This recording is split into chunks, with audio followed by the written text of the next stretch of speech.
Welcome back, MTN Giants podcast, previewing Week 7, Eagles at Giants. Big game for the Giants especially, and even somewhat the Eagles, who have not gotten off to the best start. They are 3-2, but they have not played that great this year, I feel like. It's kind of an underwhelming above 500 team. The Giants are 2-4, of course, coming off a disappointing loss on Sunday Night Football to the Bengals. Right now, the Eagles favorites by 3.5 in this game. Can't really argue that, but we'll see. I think the Giants actually can keep this game close, and we'll see when the spread picks come up or the score prediction what I decide to go with. But the Giants are 1-5 versus Philly in their past 6 games. They did win last year, final week of the season when Tyrod was playing. And the Giants actually have been 3-1 versus Philly at MetLife in their past 4 games. The Giants, of course, cannot win in Philadelphia, but when they play at MetLife, the Giants do tend to fare a bit better. So, yeah, I think there's a chance here, and especially with Malik Nabers coming back from injury. We'll get into the injuries, of course, but that's going to help out a lot.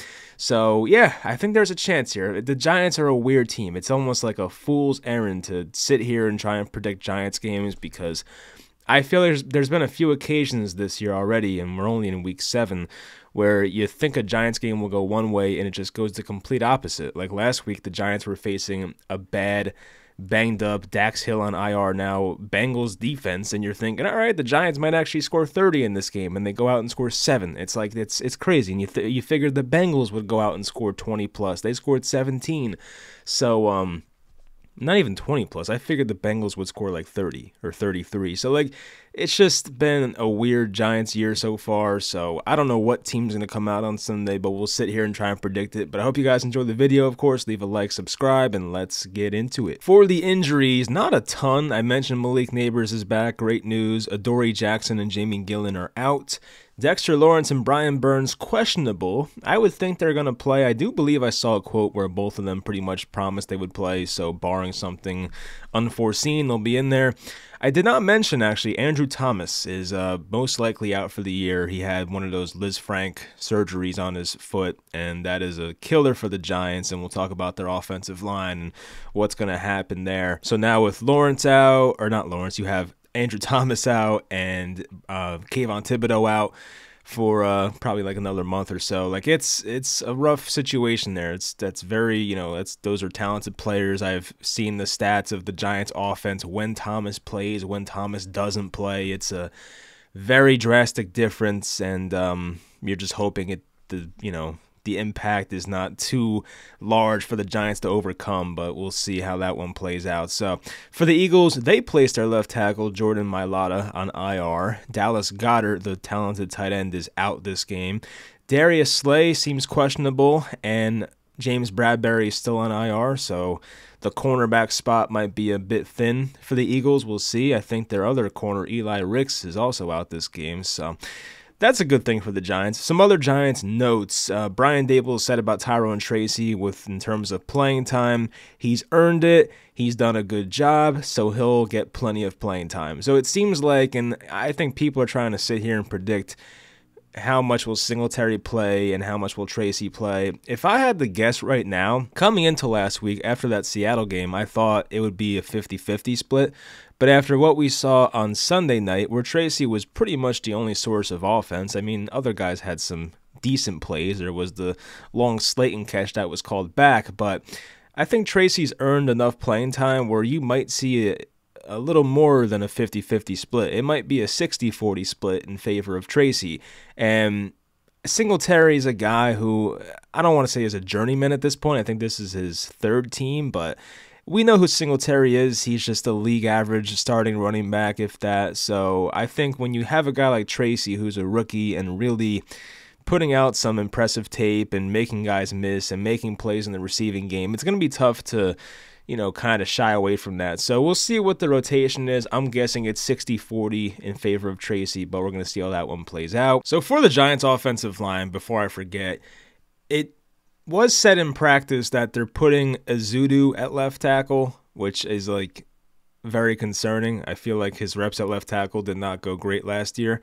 So you have that potentially happening, but if it were up to me, and I understand that like if you move Illuminor to left tackle, it then creates a situation at right tackle, which may not be ideal. But I would rather see Illuminor at left tackle, Evan Neal at right tackle. I just want to see if Evan Neal has something, you know, because this is a big year for him. It's year 3. If Evan Neal does nothing this year, you'll know for sure, okay, this is a bust. But if Evan Neal comes out and, you know, maybe I'm not going to say the Thomas injury is a blessing in disguise, but like, if Evan Neal is able to start the rest of the year and looks great, then you have a reason to be optimistic for the future with him. So there is that potential. So if it were up to me, once again, Evan Neal at right tackle, Illuminor left tackle, but I kind of feel like they're going to go with Zudu at left tackle and keep Illuminor where he is. I don't know if I agree with that, but I just hope the coaches are right. So for the Eagles, we'll get into their offense to start the year. I mean, it's been up and down. Of course, there were times and there were a couple games where they were missing A.J. Brown and Devontae Smith, and that is, of course, massive for their team. Even Lane Johnson missed a game, I believe, versus Tampa, so that was a game they lost by a lot of points. But right now, the Eagles' offense is 18th in points, 10th in yards on offense.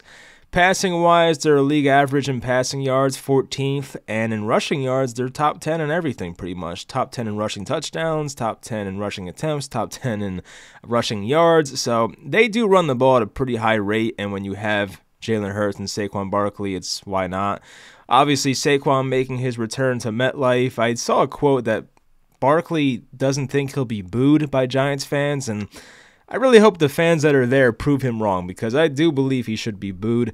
To leave for a team like Philly is just like, I don't know. It's just, I get it, of course. You want to take the most money and go to the best situation and go to where you're from, but to have the entitlement to feel like you should not be booed is kind of crazy. So I hope the Giants fans give it to him. There's not really a situation where you can boo an NFL player, you know what I mean? Like, it's not like basketball where I've seen games, of course, where the guy touches the ball and everybody boos, but I feel like in football it's different. You don't really have a situation where it's just Barkley. Maybe if Barkley scores a touchdown, the Giants will boo him very loudly, but I don't know. I mean, it's just a weird situation. For the Eagles defense, right now they are 20th in yards allowed per game, 14th in points allowed, so league average. 31st in turnovers, so they're not getting many turnovers this year. Pass defense, they're a bit below average, 21st in the NFL. Rushing-wise, they're right in the middle, 16th in the NFL in rushing yards allowed per game. So, you know, I mean, their defense is average. Their offense is maybe slightly above average, but this is not the Eagles team I thought they would be. I actually picked them to go to the Super Bowl coming into the year, and I do regret that right now. Like, I do. You know, if I could redo it, I think I'd pick somebody else representing the NFC. I just don't see this team really going that far, and I still could be wrong about that, but, you know, I just don't love the situation they're in right now. So on the Eagles offense, we're going to see if they can contain A.J. Brown. He came back last week from his hamstring injury, and he looked great. He looked really good, had a game-sealing catch versus the Browns, had a touchdown, I believe, as well, and he made some massive plays downfield. Devontae Smith is back. You know, he had a touchdown catch last week, so he looked good. Jahan Dotson's been disappointing, I feel like, and I was one of those people that was like, wow, you know, Howie Roseman, highway robbery, gets Jahan Dotson for nothing, and the guy still sucks. So maybe Jahan Dotson's just not that good. I think I've come to that conclusion. At tight end, I mentioned that Dallas Goedert's out, so Grant Calcaterra is going to be starting at tight end, a 6th-round pick from SMU in 2022. There is some receiving upside with him, probably not the best run blocker, but there is some receiving upside, so we'll see if Calcaterra can make some plays for the Eagles. Philly's going to have Fred Johnson at left tackle. I'm not really familiar with Fred Johnson, but obviously a massive downgrade from Jordan Mailata. Dickerson left tackle. Jurgens at center, of course. This is the first time the Giants will face the Eagles without Jason Kelce in a very long time. Mekhi Becton at right guard, and Lane Johnson still at right tackle. So the offensive line situation, I mean, obviously with no left tackle, I don't want to be disrespectful of Mr. Fred Johnson, but with a downgrading left tackle, the Giants can look to exploit that matchup with Brian Burns, and hopefully he has a nice game if he plays. I think he will. But, you know, that's a situation where the Giants can take advantage there. And, you know, you're going to have Dexter Lawrence against Cam Jurgens, who, not a rookie, but this is like his first time like really being a full-time starter. So maybe Dexter Lawrence can make an impact there. We'll see. For Jalen Hurts, he's been pretty up and down, I would say, to put it nicely. I think he's had a pretty bad year for his standards. And for a guy who a couple of years ago looked like he was going to be one of those guys and be like a top 3, top 5 quarterback in football, it has not turned out like that. He's still 26 years old. Don't want to give up on the guy, but he's been disappointing with the turnovers and just has not been the great best passer this year. So we'll see if Jalen Hurts can get it going, but I don't know. I don't know about you guys. I feel like Jalen Hurts, he looks slower than he used to. I don't know what it is. It's just something about watching him on TV. It's like he just doesn't look like he moves the same way he used to. I could be wrong, but it just doesn't look like he moves that fast anymore. Saquon Barkley, he's had a great year so far. Can't deny it. He has really carried this Eagles offense so far. When you sign a running back, it's looked like as a luxury signing.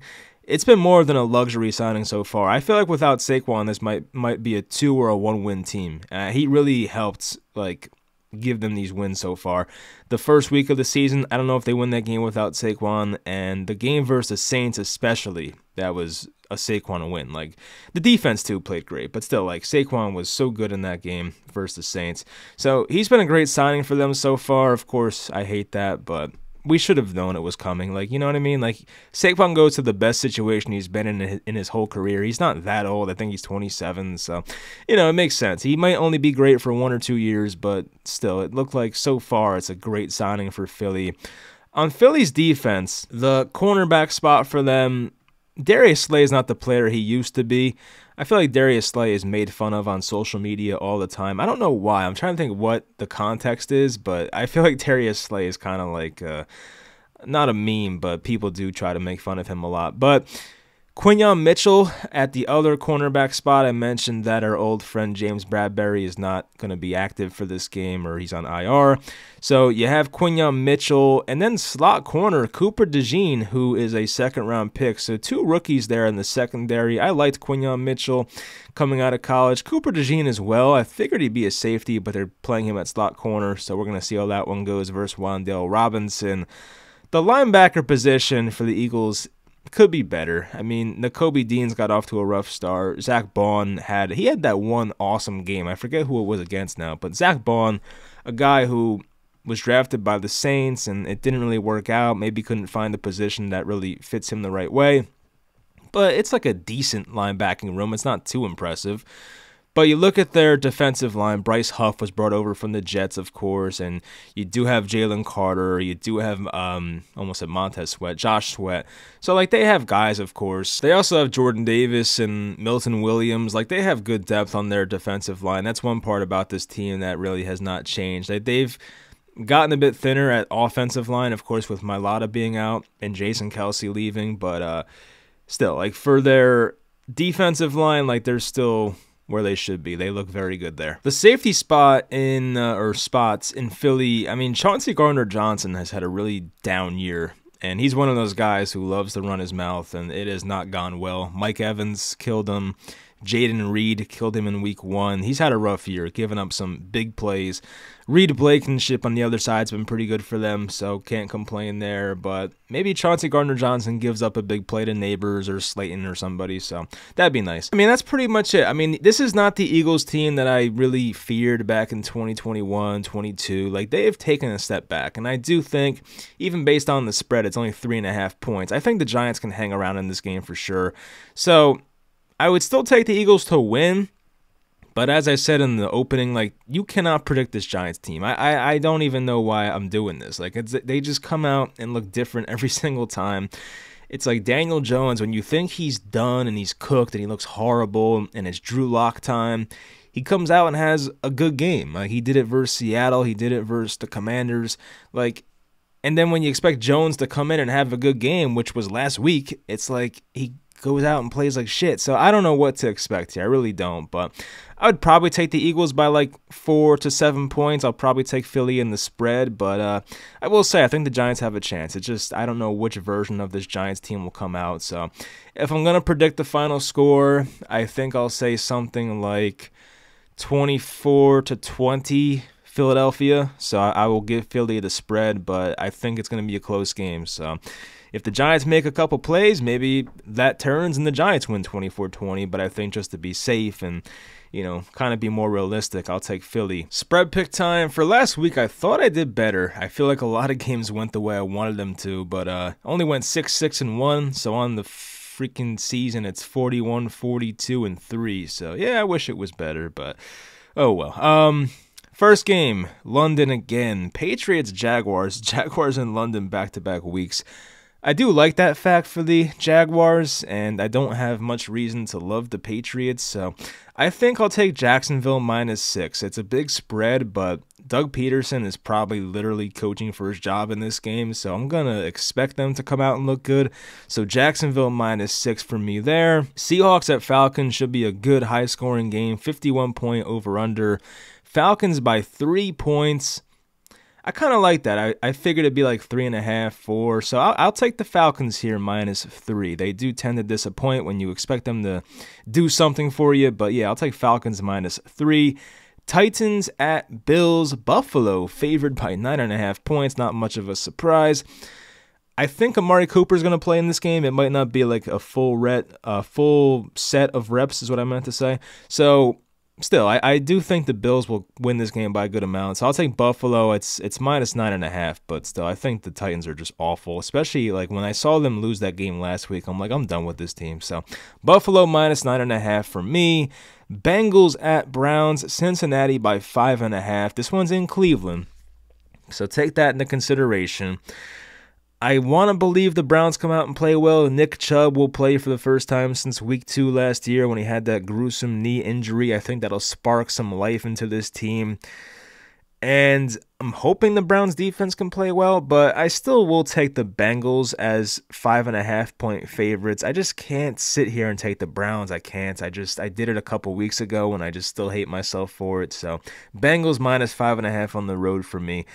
This is a good one here as well. Texans at Packers. Packers favorites by 3 points. I do like the Packers here. The Packers are the more healthy team. So I'll take Green Bay -3. I don't love the Texans as much without Nico Collins. That's such a big loss for them. So I'll take the Packers here by a field goal. Dolphins at Colts. Indianapolis favorites by 3 points. Now Anthony Richardson is back for sure. They should run all over this Dolphins team. So I think I'll take the Colts -3. I don't love it. I, of course, could see a situation where the Dolphins coming off a bye, well-coached team can come out and put up a good offensive game, but it is Tyler Huntley, so we'll see. But I'm going to take the Colts here -3. Don't love it. The Lions at the Vikings. Minnesota favored by 1.5 points. The Lions, of course, without Hutchinson now, I do have my concerns there, and the Vikings coming off a bye, a well-coached team. So I'll take Minnesota -1.5. I do love that coming off the bye thing. The Lions have beat the crap out of their past 2 opponents. I do think there is some regression coming. So yeah, I'll take Minnesota here -1.5. Eagles at Giants. Eagles by 3.5. I mentioned 24-20 Eagles. I will take Philadelphia -3.5 there. Raiders at Rams as we get into the 4 o'clock games. It's the Rams by 7 points. I love the Rams here. I think the Rams beat the crap out of them. I'll take the Rams here -7, and there's no reason to pick the Raiders, I feel like. So Rams for me. Panthers at Commanders. Commanders by 9.5 points. Wow. The Panthers have so many defensive injuries. Andy Dalton's been falling off, but that is so many points. I'll take Carolina. I don't love it because this opening, as you can see, was 7.5. It's been bet up to 9.5 points. So I think the Commanders are expected to win this one by a lot. But for some reason, I just can't do this. I just can't do it. So I will take the Panthers plus 9.5. Once again, might hate myself for it. Chiefs at 49ers. San Francisco by 1.5. Chiefs coming off a bye. I do like that for them. This is going to be a tough one. I think I'll take San Francisco minus the 1.5. I just think they're the better team. I know the Chiefs are the 5-0 team, but they are so close to being like 3-2, even 2-3. Like every game comes down to a final possession. So this is a real task for them, and I know Andy Reid's probably great coming off a bye week, but still, I'll take San Francisco by 1.5. Sunday night, Devontae Adams and the Jets take on the Steelers. Jets by 1.5. we are most likely seeing Russell Wilson. I think George Pickens kind of gave out that information by mistake. That was a funny clip. He was not supposed to say who was the starting quarterback. So I think I'll take the Jets here, minus a 1.5 on the road. This should be a good game. I'm expecting not a ton of points, of course, 39 over under, but like it should be a nice like 23-20 type of game. Come down to like the final few plays. So Jets minus 1.5 for me. Monday night doubleheader. Ravens at Buccaneers. Baltimore by 3.5 here. Mike Evans battling a hamstring injury, but he should be good to go. I do love the Ravens, so I'll take Baltimore minus 3.5. Of course, the Bucs put up 51 last week. They looked pretty good, but Baker Mayfield had 3 interceptions, so if he does that in this game, they will lose for sure. So I shouldn't say for sure. Football plays out in a funny way sometimes. But yeah, I'll still take the Ravens minus 3.5 on the road. 9 o'clock. Oof, not good for our East Coast people like myself. But Chargers at Cardinals. Chargers by 1.5. I have not been too impressed by the Cardinals lately, and I've picked their games right recently, I feel like, so that's been going well. But Marvin Harrison Jr. is going to play coming off a concussion. That's pretty rare to see these days. He does get an extra day of rest, but still, like, that was really kind of rare, especially since the whole Tua injury and guys missing the next week with a concussion, which happens more times than not. So anyway, it is Chargers by 1.5. I will take the Chargers. They can probably run all over this Cardinals defense, and I think the Chargers offense can be potent enough to win this game. So give me Los Angeles. So that's going to do it for the spread picks. Hopefully this week goes better. Hopefully the Giants find a way to pull it out tomorrow against the Eagles and get them back to 500. So we'll see what happens, but I'll talk to you guys tomorrow night, and I'll talk to you guys next time.